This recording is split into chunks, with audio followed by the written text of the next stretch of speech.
क्या आप जानते हैं कि दुनिया की सबसे ताकतवर सल्तनत जिसने भारत पर 300 साल से भी ज्यादा राज किया, उनका अंत दिल्ली के किसी आलीशान महल में नहीं बल्कि अपनों से दूर किसी एक अंधेरी कोठरी में हुआ था।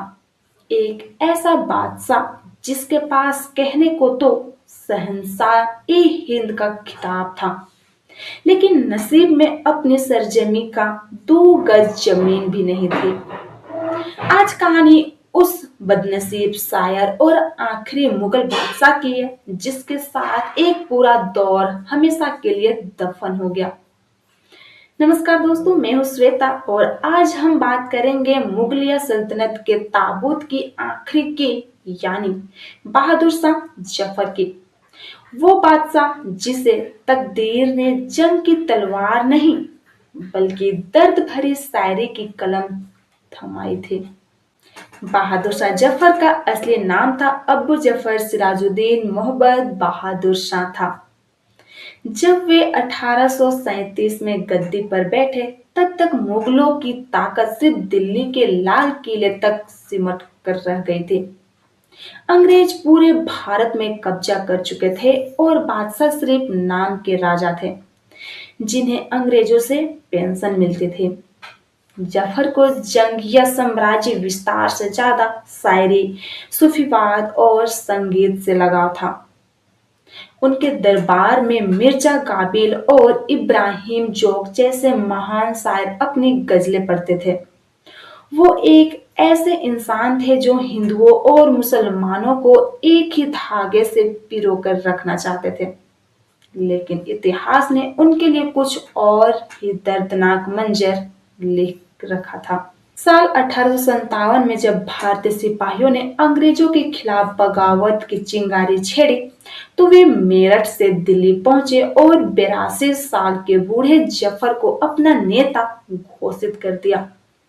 जफर पहले हिचकिचाए क्योंकि वे जानते थे कि अंग्रेजों की ताकत बहुत ज्यादा है, लेकिन फिर कौम की खातिर उन्होंने इस जंग की कमान संभाल ली। मगर अनुशासन की कमी और अपनों की गद्दारी ने इस क्रांति को नाकाम कर दिया। अंग्रेजों ने दिल्ली पर फिर से कब्जा कर लिया। अपनी जान बचाने के लिए जफर ने हुमायूं के मकबरे में शरण ली, लेकिन वे वहां से गिरफ्तार कर लिए गए। जफर की गिरफ्तारी के बाद जो हुआ वो इतिहास का सबसे क्रूर पन्ना है। अंग्रेज अफसर कैप्टन हडसन ने जफर के बेटों और पोतों को सरेआम गोली मार दी और उनके कटे हुए सिर को थाल में सजाकर बादशाह के सामने पेश किए। कहा जाता है कि उस वक्त भी इस बूढ़े बादशाह ने अपनी हिम्मत नहीं हारी और बड़ी गर्व से कहा, तैमूर की औलाद ऐसे ही सुरखरू होकर अपने बाप के सामने आती है। अदालत ने जफर को बागी करार दिया और सजा के तौर पर उन्हें देश नकाला देकर बर्मा, यानी आज के म्यांमार भेज दिया गया। रंगून की एक छोटी सी लड़की की कोठरी में उन्हें कैद कर लिया गया। उनके पास ना कोई खिदमतगार था और ना ही लिखने के लिए कागज कलम। वहां उन्होंने अपनी बेबसी को जेल की दीवारों पर कोयले से लिखा।